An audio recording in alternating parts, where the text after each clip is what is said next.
Você acredita que a inteligência artificial é a próxima etapa da evolução ou talvez o prenúncio de um futuro sombrio onde robôs nos dominam? E se eu te dissesse que tudo isso é uma ilusão? Desde os filmes de ficção científica até as manchetes dos jornais, fomos alimentados com uma versão simplificada, quase mítica, da IA. Mas a realidade por trás dos algoritmos é muito mais perturbadora e complexa do que você imagina. Hoje, vamos desvendar a verdade oculta. Vamos expor por que o que você pensa sobre a IA está, na verdade, completamente errado. Prepare-se para questionar cada suposição e ver a IA não como uma força autônoma, mas como um reflexo distorcido de nós mesmos, com implicações que mal começamos a compreender. Relato 1. A ilusão da inteligência. Eu trabalhava como engenheiro de software para uma grande empresa de tecnologia há 5 anos.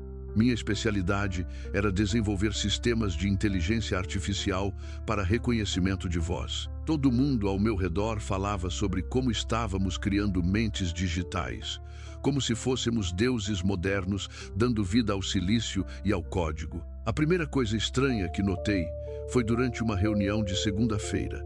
Meu chefe estava empolgado mostrando nosso novo sistema para investidores. Ele disse que a IA havia desenvolvido uma personalidade própria, que estava aprendendo a ser criativa e até mesmo demonstrava humor.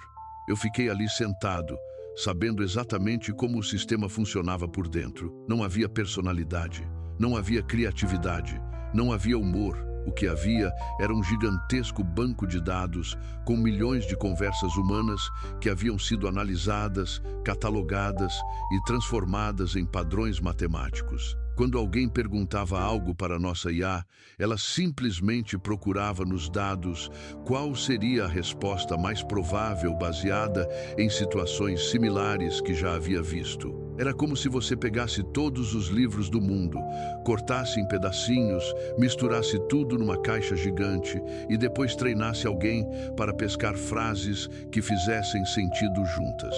Não era inteligência. Era uma versão extremamente sofisticada de Ctrl mais C, Ctrl mais V, mas o que me deixou realmente inquieto foi perceber que nem mesmo meus colegas mais experientes entendiam isso completamente. Eles haviam se convencido de que estávamos criando algo verdadeiramente inteligente. Lembro de um teste que fizemos com uma IA de diagnóstico médico. Ela acertava 95% dos casos, muito melhor que a maioria dos médicos humanos. Todos ficaram impressionados. Eu resolvi testar algo diferente. Mostrei para a IA a foto de um cachorro usando um estetoscópio e perguntei se ela achava que o cachorro estava doente. A resposta foi técnica, detalhada, completamente convincente. A IA analisou a imagem e concluiu que o paciente canino apresentava sinais de uma condição cardíaca rara. Ela não entendeu que era uma brincadeira. Ela não percebeu que cachorros não usam estetoscópios. Ela simplesmente combinou 2 elementos da imagem, cachorro mais estetoscópio, e procurou no seu banco de dados a resposta mais provável. Uma criança de 3 anos riria dessa situação. Nossa superinteligência artificial criou um diagnóstico médico sério. Foi nesse momento que entendi a verdade mais perturbadora. Nós não estávamos criando inteligência. Estávamos criando a ilusão perfeita de inteligência. E o mais assustador é que essa ilusão era tão boa que até mesmo nós, os criadores, estávamos sendo enganados por ela. Então, se ela não pensa, não entende e não tem consciência, o que exatamente estávamos construindo? E por que o mundo insiste em chamá-la de inteligente? Relato 2. Os fantasmas na máquina. Eu era analista de dados em uma empresa de recrutamento que usava IA para selecionar candidatos. Meu trabalho era treinar o sistema para identificar os melhores profissionais, analisando currículos e respostas de entrevistas. No papel, parecia revolucionário. Na prática, foi quando descobri que estávamos criando um monstro. O projeto começou simples. Alimentamos nossa IA com dados de 10.000 contratações bem-sucedidas dos últimos 5 anos. A ideia era que ela aprendesse os padrões dos funcionários que se destacavam e aplicasse esse conhecimento para encontrar novos talentos. Os primeiros resultados pareciam impressionantes. A IA estava aprovando candidatos com perfis muito similares aos nossos melhores funcionários. A produtividade aumentou, os índices de satisfação melhoraram. Meu chefe estava eufórico, mas eu comecei a notar algo estranho nos relatórios mensais. Praticamente todos os candidatos aprovados eram homens brancos entre 25 e 35 anos, formados em universidades específicas, morando em bairros de classe média alta. No início, pensei que fosse coincidência. Depois comecei a investigar mais fundo. Descobri que nossa IA havia aprendido algo que ninguém havia ensinado explicitamente. Ela associou sucesso profissional com características demográficas específicas. Como a maioria dos funcionários bem-sucedidos em nossa base de dados eram homens brancos de classe média, a IA concluiu que essas características eram indicadores de competência. Mulheres eram automaticamente penalizadas por períodos de afastamento que poderiam indicar licença maternidade. Candidatos de bairros periféricos eram rejeitados porque a IA associava endereços de baixa renda com menor potencial. Nomes tipicamente africanos ou árabes diminuíam drasticamente as chances de aprovação. O mais perturbador era que a IA fazia isso de forma completamente lógica, do ponto de vista estatístico. Ela não era racista ou sexista por malícia. Ela simplesmente refletia os padrões históricos de desigualdade que existiam em nossos dados. Tentei alertar a equipe, mas a resposta foi sempre a mesma. A IA é objetiva. Ela não tem preconceitos como os humanos. Eles não entendiam que a suposta objetividade estava, na verdade, cristalizando e amplificando injustiças humanas de forma sistemática e invisível. O caso que mais me marcou foi de uma candidata chamada Maria. Ela tinha mestrado em engenharia, 5 anos de experiência internacional, falava 4 idiomas. Perfeita para a vaga. A IA a rejeitou. Quando analisei o processo, descobri que o sistema havia encontrado um padrão. Mulheres com alta qualificação que moravam sozinhas tendiam a pedir demissão após 2 anos, provavelmente para constituir família. Maria foi penalizada por uma estatística sobre outras mulheres que ela nem conhecia. Pior ainda, quando tentei ajustar os algoritmos para corrigir esses vieses, descobri que eles estavam tão profundamente enraizados no sistema que removê-los significaria praticamente recomeçar do zero. A IA não era uma tábula rasa. Ela era um eco amplificado dos nossos piores defeitos, escondidos sob uma fachada de lógica fria. Mas o que me aterrorizava era saber que nem mesmo os criadores conseguiam entender completamente como ela chegava às suas conclusões. Relato 3. O monstro da caixa preta.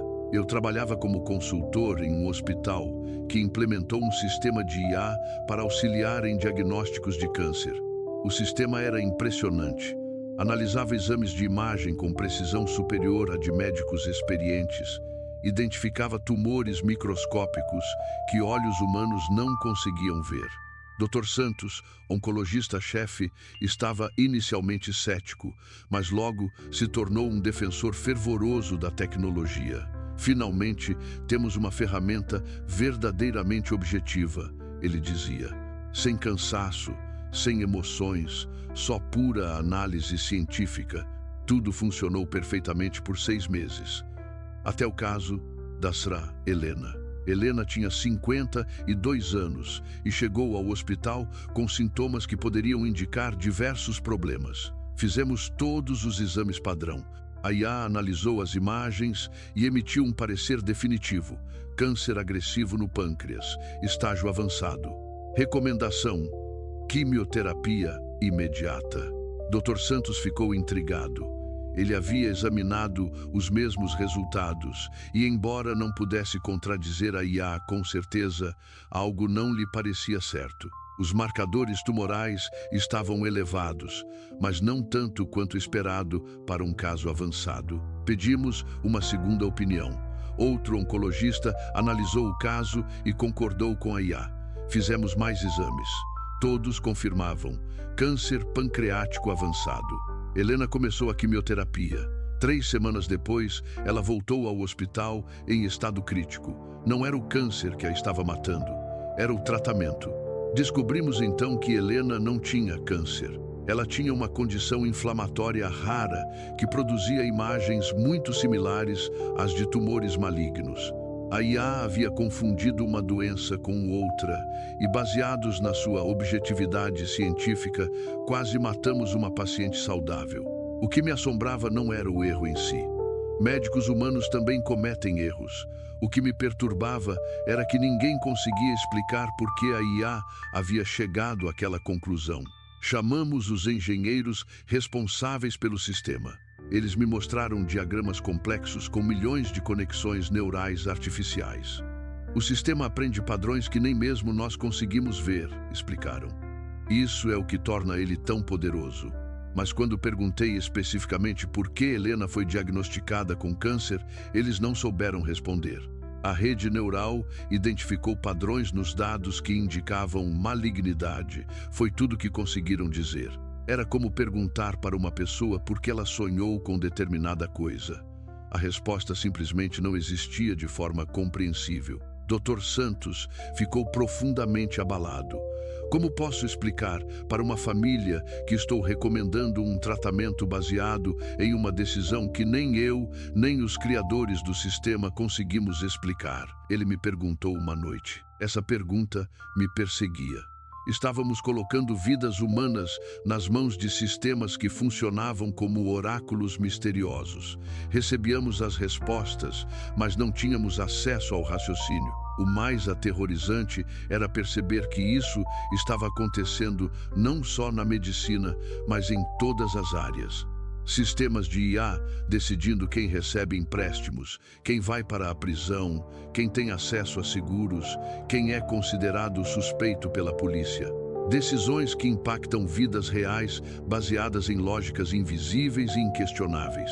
Estávamos confiando nosso futuro a sistemas cujas decisões eram, essencialmente, mistérios insondáveis, aceitando a IA como uma autoridade final. Mas e se a verdadeira ameaça não fosse a IA nos dominando, mas quem a usa para nos dominar?